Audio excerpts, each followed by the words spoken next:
Autobiography of a Yogi. By Paramahansa Yogananda. Chapter 5. A perfume saint displays his wonders to everything. There is a season, and a time to every purpose under the heaven. I did not have this wisdom of Solomon to comfort me. I gazed searchingly about me, on any excursion from home, for the face of my destined guru. But my path did not cross his own until after the completion of my high school studies.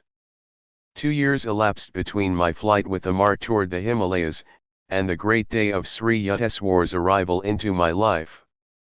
During that interim I met a number of sages: the perfume saint, the Tiger Swami, Nagendranath Bhattari, Master Mahasaya, and the famous Bengali scientist, Jagadish Chandra Bose. My encounter with the perfume saint had 2 preambles, one harmonious and the other humorous. God is simple. Everything else is complex. Do not seek absolute values in the relative world of nature. These philosophical finalities gently entered my ear as I stood silently before a temple image of Kali. Turning, I confronted a tall man whose garb, or lack of it, revealed him a wandering sadhu. You have indeed penetrated the bewilderment of my thoughts. I smiled gratefully. The confusion of benign and terrible aspects in nature, as symbolized by Kali, has puzzled wiser heads than mine. Few there be who solve her mystery. Good and evil is the challenging riddle which life places sphinx-like before every intelligence. Attempting no solution, most men pay forfeit with their lives, penalty now even as in the days of Thebes. Here and there, a towering lonely figure never cries defeat. From the maya of duality he plucks the cleaveless truth of unity. You speak with conviction, sir. I have long exercised an honest introspection, the exquisitely painful approach to wisdom. Self-scrutiny, relentless observance of one's thoughts, is a stark and shattering experience. It pulverizes the stoutest ego. But true self-analysis mathematically operates to produce seers. The way of self-expression, individual acknowledgments, results in egotists, sure of the right to their private interpretations of God and the universe. Truth humbly retires, no doubt, before such arrogant originality. I was enjoying the discussion. Man can understand no eternal verity until he has freed himself from pretensions. The human mind, bared to a centuried slime, is teeming with repulsive life of countless world delusions. Struggles of the battlefields pale into insignificance here, when man first contends with inward enemies. No mortal foes these, to be overcome by harrowing array of might. Omnipresent, unresting, pursuing man even in sleep, subtly equipped with a miasmic weapon, these soldiers of ignorant lust seek to slay us all. Thoughtless is the man who buries his ideals, surrendering to the common fate. Can he seem other than impotent, wooden, ignominious? Respected sir, have you no sympathy for the bewildered masses? The sage was silent for a moment, then answered obliquely. To love both the invisible God, repository of all virtues, and visible man, apparently possessed of none, is often baffling. But ingenuity is equal to the maze. Inner research soon exposes a unity in all human minds, the stalwart kinship of selfish motive. In one sense at least, the brotherhood of man stands revealed. An aghast humility follows this leveling discovery. It ripens into compassion for one's fellows, blind to the healing potencies of the soul awaiting exploration. The saints of every age, sir, have felt like yourself for the sorrows of the world. Only the shallow man loses responsiveness to the woes of others' lives, as he sinks into narrow suffering of his own. The sadhu's austere face was noticeably softened.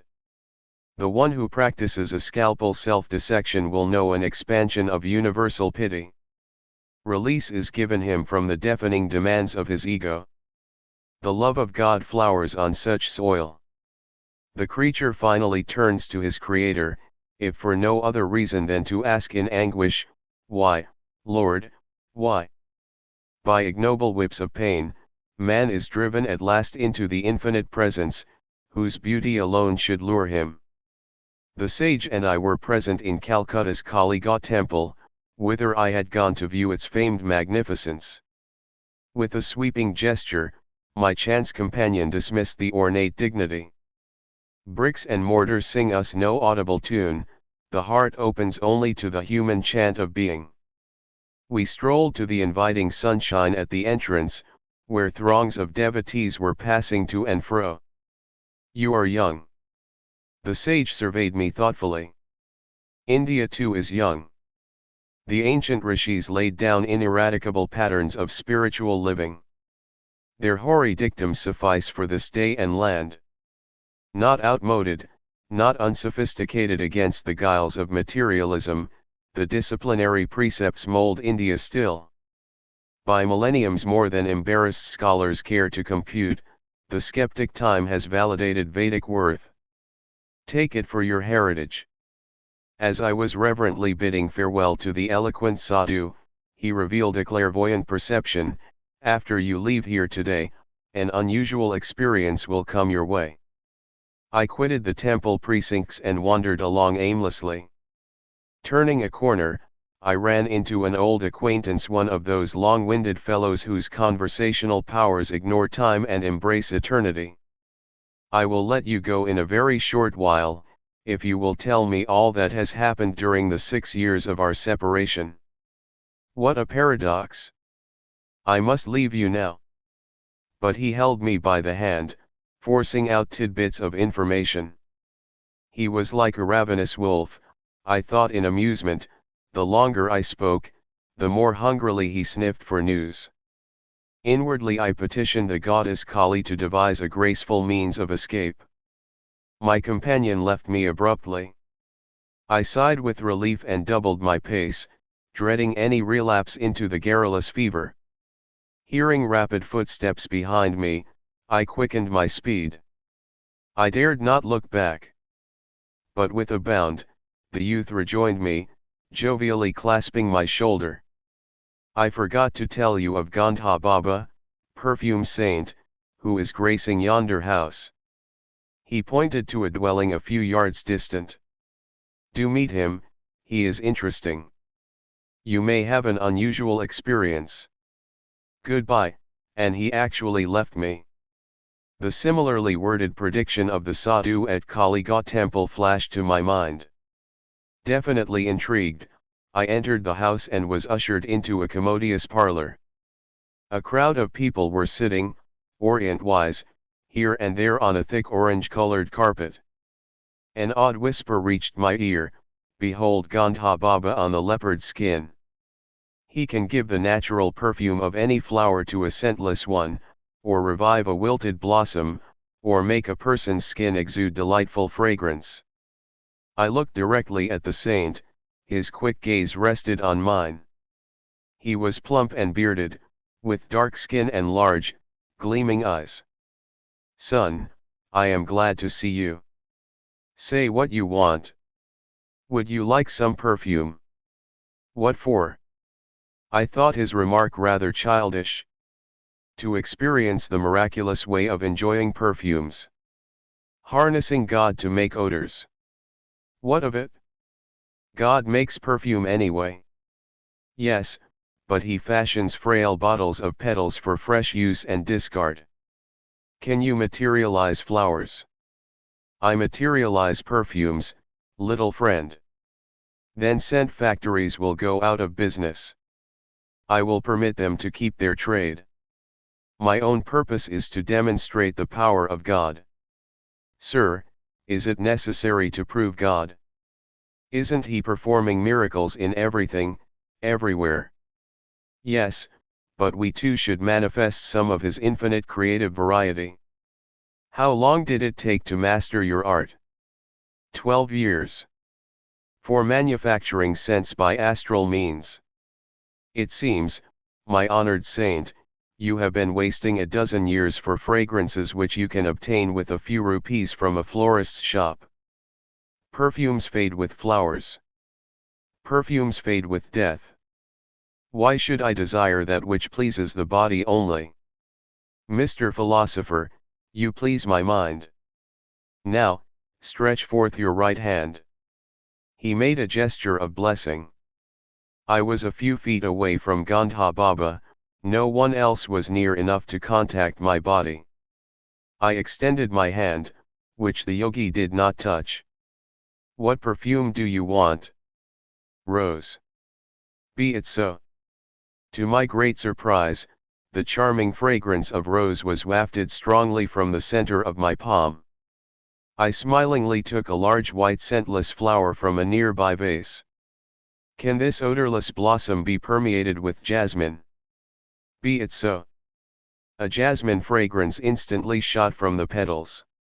I thanked the wonder worker and seated myself by one of his students. He informed me that Gandha Baba, whose proper name was Vishuddhananda, had learned many astonishing yoga secrets from a master in Tibet. The Tibetan yogi, I was assured, had attained the age of over 1,000 years. His disciple Gandha Baba does not always perform his perfume feats in the simple verbal manner you have just witnessed.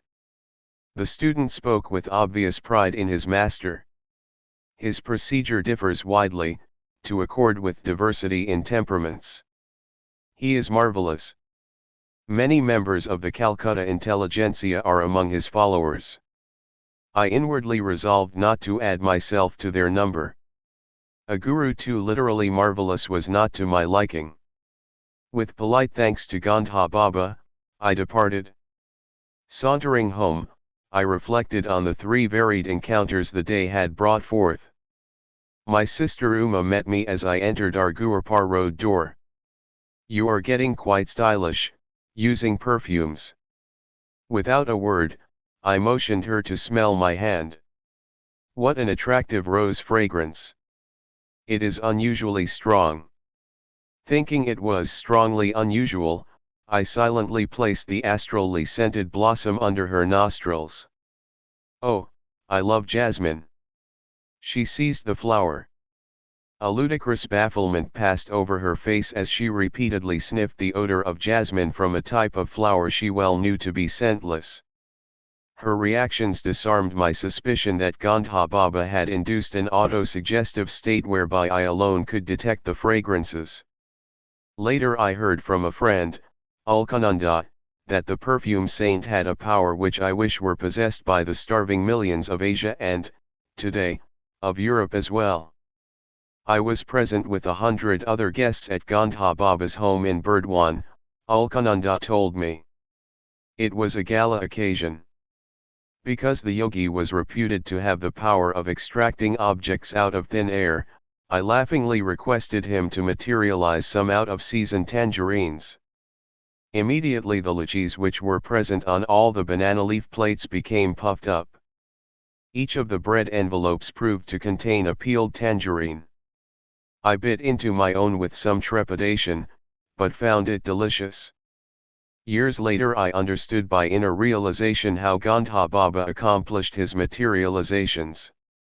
The method, alas, is beyond the reach of the world's hungry hordes. The different sensory stimuli to which man reacts tactual, visual, gustatory, auditory, and olfactory are produced by vibratory variations in electrons and protons. The vibrations in turn are regulated by lifetrons, subtle life forces or finer than atomic energies intelligently charged with the 5 distinctive sensory idea substances. Gandha Baba, tuning himself with the cosmic force by certain yogic practices, was able to guide the lifetrons to rearrange their vibratory structure and objectivize the desired result. His perfume, fruit, and other miracles were actual materializations of mundane vibrations, and not inner sensations hypnotically produced. Performances of miracles such as shown by the perfume saint are spectacular but spiritually useless. Having little purpose beyond entertainment, they are digressions from a serious search for God. Hypnotism has been used by physicians in minor operations as a sort of psychical chloroform for persons who might be endangered by an anesthetic. But a hypnotic state is harmful to those often subjected to it. A negative psychological effect ensues which in time deranges the brain cells. Hypnotism is trespass into the territory of another's consciousness. Its temporary phenomena have nothing in common with the miracles performed by men of divine realization. Awake in God, true saints effect changes in this dream world by means of a will harmoniously attuned to the creative cosmic dreamer. Ostentatious display of unusual powers are decried by masters. The Persian mystic, Abu said, once laughed at certain fakirs who were proud of their miraculous powers over water, air, and space. A frog is also at home in the water. Abu said pointed out in gentle scorn. The crow and the vulture easily fly in the air, the devil is simultaneously present in the east and in the west. A true man is he who dwells in righteousness among his fellow men, who buys and sells, yet is never for a single instant forgetful of God. On another occasion the great Persian teacher gave his views on the religious life thus: to lay aside what you have in your head, selfish desires and ambitions, to freely bestow what you have in your hand, and never to flinch from the blows of adversity. Neither the impartial sage at Kali Ghat temple nor the Tibetan trained yogi had satisfied my yearning for a guru. My heart needed no tutor for its recognitions, and cried its own bravos. The more resoundingly because unoften summoned from silence. When I finally met my master, he taught me by sublimity of example alone the measure of a true man.